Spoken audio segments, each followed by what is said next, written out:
Hello everybody, it's the Gaming Optimist. Today I'm talking about Mortal Kombat Deadly Alliance. I beat this one. A couple of years on break, Midway returned with MK in a big way with the fifth installment. Years have passed since Shinnok was defeated. Liu Kang and Kung Lao happily spend their days training for the next threat. Raiden is an elder god. Both Earth and Edenia are safe, but of course, nothing can ever be that easy. Quan Chi has escaped from the Netherrealm. He was Shinnok's right hand man, but was secretly playing him the whole time. He had the fallen god's sacred amulet, a very powerful item. He finds a secret temple that houses the undefeated, mummified army of the Dragon King, Outworld's ruler long ago. Quan needs souls for this army, so he approaches Shang Tsung with a proposition. And so the Deadly Alliance was born. He quickly gets to work, killing both Shao Kahn and Earthrealm's champion himself, Liu Kang. Yup, Liu is dead. Raiden denounces himself as a god, an elder god, I should say, returning to his mortal form and leading a small army against this deadly alliance. Not really mortal form, but yeah, whatever. This game right here changed my life. I remember barely hearing about it, being one of the few Mortal Kombat games I had no idea about prior to buying it. That opening cinematic is the shit, allowing us the Alliance's origins, and holy shit, Liu's death stole my soul. I was so fucking shocked. I sat there for a little bit before getting into the game, which is, to be honest, a little bland. For Mortal Kombat, we want fast-paced gameplay, not this clunky three-dimensional fighting. I got used to it quick, but I can honestly say that, uh, and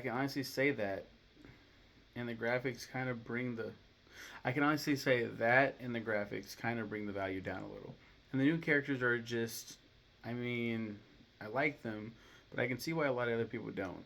It's a time consuming game and it's time not worth spent because it just gets boring after a while. Still, I urge people to give this one a look because there really are great things about it. Man, I really had a mixture there. Big time MK apologist. Hi there. Hey, I've talked about my defending some really shitty aspects of Mortal Kombat in the past. I like that I tried to rectify it, but I feel like I was kind of overcompensating there. I really do like that review. If I'm reviewing my review, I think I did really good there. It's back in 2016. Very well written. I really cared to, detail everything and talk about everything. Let's look at this character select screen, shall we? Once again, the bosses are selectable. There's only one character that is not selectable in this game, and that is the sub boss. We got Shang Tsung, as we've already discussed. The Deadly Alliance are crazy. They're crazy. We have new character Bo Raicho. Talked about Bo Raicho before. Go check out my 3-hour Mortal Kombat combatant ranking. Bo Raicho is an Outworld citizen, denizen of our world. Just he loves drinking alcohol. Gets shit faced. He's overweight. Um, Kind of does some sumo stuff because he's overweight. He's just a drunkard. Bo Raicho is after the Spanish word for drunk, which is borracho, I believe. Borracho, I believe. Could be wrong. It's something to do with drinking. Could be drunkard, whatever. But he doesn't really do shit in this game. He's alluded to be a trainer, to be a sensei, right? He's retconned in the next game kind of slightly. They just jump off that to be the trainer of Kung Lao, Liu Kang, and Shijinko in that game. In this game, he's training Li Mei, who is the next character after Quan Chi. Li Mei is 19 years old, which I don't know how old that is in Outworld speak, but she's fairly young. She wins a Mortal Kombat tournament in her village to face the Deadly Alliance. She has her shit rocked. I kind of talked about this already in my character ranking. She's cool, Potential. There's potential there. I like her better than Bo Raicho for sure. Bo Raicho farts and burps and stuff, and it's fucking annoying. Scorpion's returning. He's trying to go kill Quan Chi. Pretty standard shit. Sonya is she just had her ship blown up by the Red Dragon. Sue Howe, who had been impersonating an SF worker, I guess, Special Forces worker, Outer World Investigation Agency, OIA, office worker, whatever the fuck. And Sonya, so Sonya is here. She is invited by Raiden to avenge Liu Kang. He announces his death. He gets everyone suckered in to think like they're gonna do this Mortal Kombat shit again. Fuck yeah, the gang's back together. And they're all there like, where's Liu Kang? And they start talking. They're like, oh no. And then he's dead. Oh no. Kenshi makes his debut. One of the best fucking characters ever. The best new character in this game by far. He has gone down as one of he's like now like retconned to be like a classic character now. That's how good he is. He could easily have fit in with the older games. I love that. I love Kenji. Doesn't have a lot of story at the beginning though. He's just a blind swordsman who was blinded by Shang Tsung when he found an ancestral sword that was imbued with the souls of his ancestors and blinded him. And he joins the Outer World Investigation Agency just to go to Outworld and challenge Shang Tsung. That's it. And he doesn't succeed. He goes there. I like to believe he does. I used to like to believe. I don't like it anymore. But that he faced off against Shang Tsung and then Shang Tsung whooped his ass. But I don't. No, that didn't happen. Headcanon, nope. Yeah, he kind of. They're like, we need. They send. We'll get into it. Movado makes his debut. I like the idea of Movado. The execution's kind of poor, but he seems like the Kano equivalent. Kano's Black Dragon. He's the fucking Red Dragon equivalent. Johnny Cage is here as well. They're going to make a film called The Death of Johnny Cage, and satirizing the many deaths of Johnny Cage. He's only had one. I don't know why they went with this plot point, and then they doubled down on it. So he's about to make this movie. He's like, I don't want to do this movie. They're like, you're contractually obligated to. And then Raiden shows up and he's like, fuck yeah, I can find like a better script. I can make a better script for a movie. And he fucking dies. He dies. Sonya dies. Scorpion's thrown into a Solnado. Um, yeah. Then we got Sub Zero returning. He's got the classic look. He's got the classic MK3 look. Kuai Liang looks like a white man.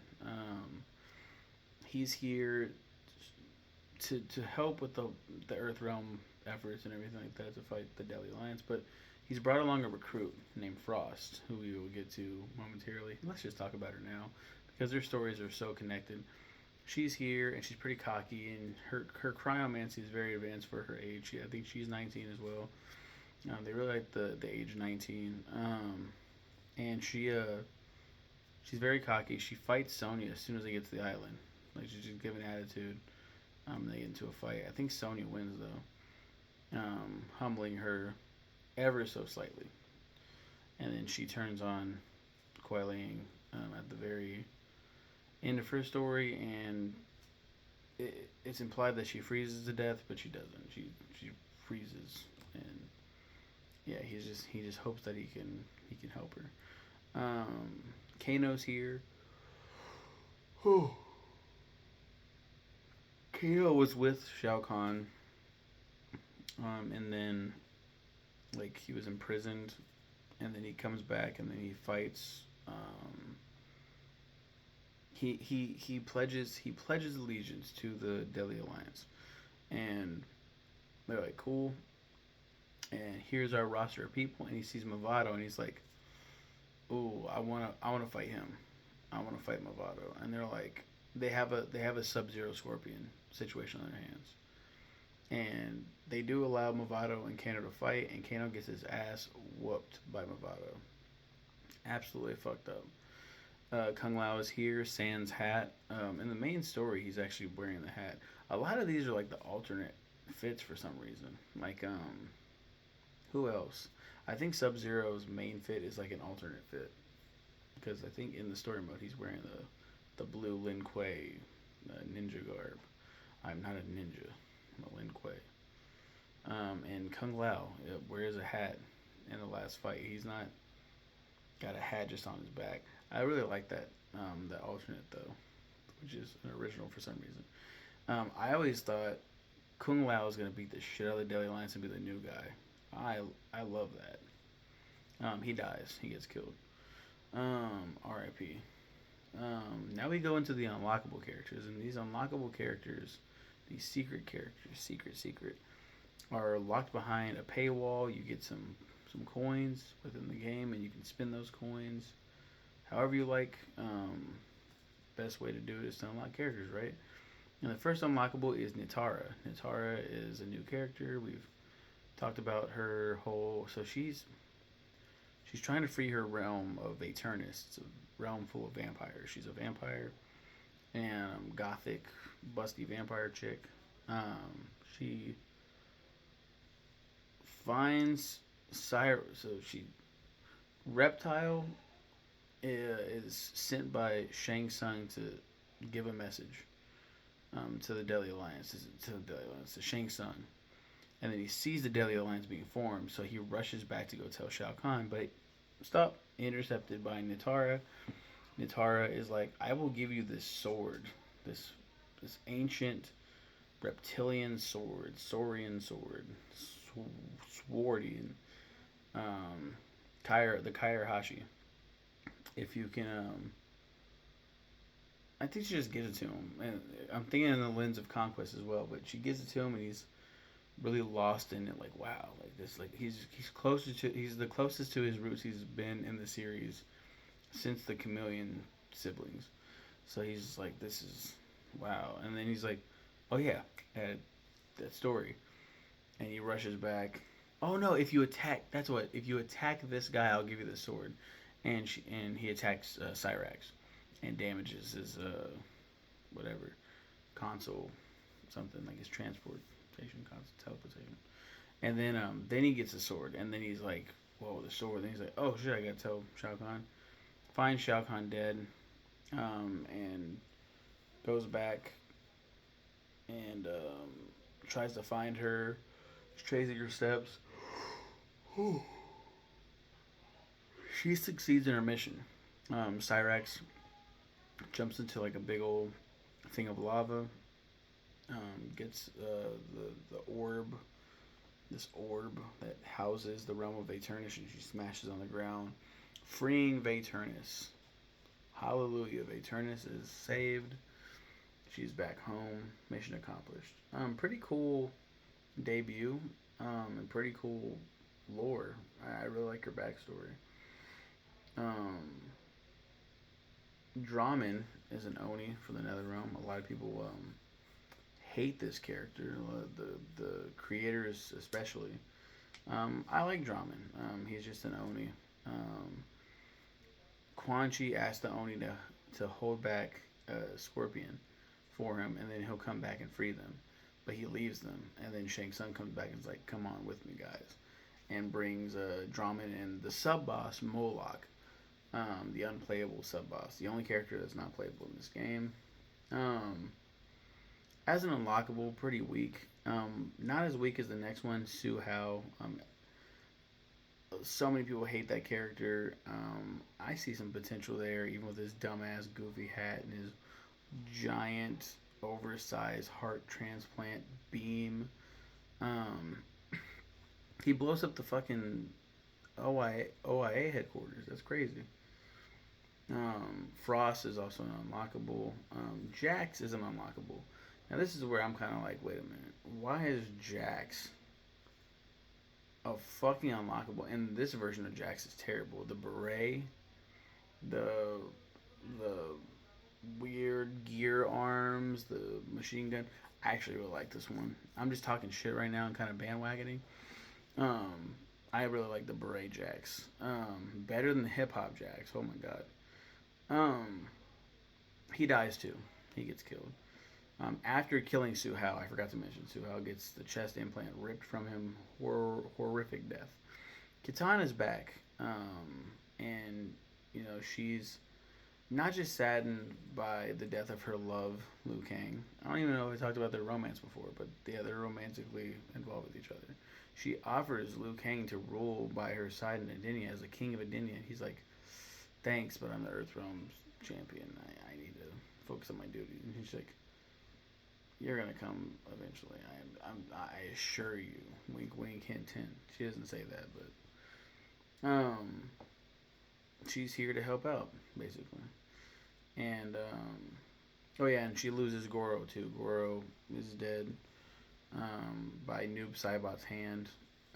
It's very depressing and sad, and very sad and depressing. And she ends up getting killed. Yep, Raiden is an unlockable. I think that's kind of bullshit, considering the fact that he's the one that's like in the opening. Man, Midway was on their bullshit even before they became NetherRealm.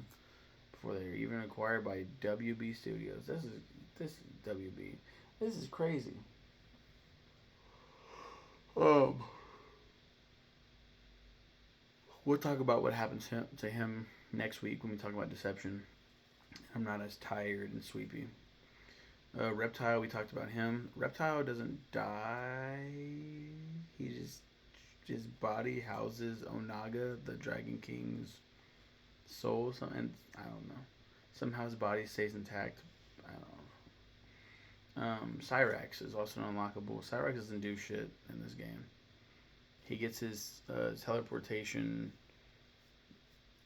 whatever the fuck, console on his arm fucked up, and after Reptile attacks him, and then Nitaro's like, "I'll fix it for you, if you can save that, save my realm, basically, get this orb out of this."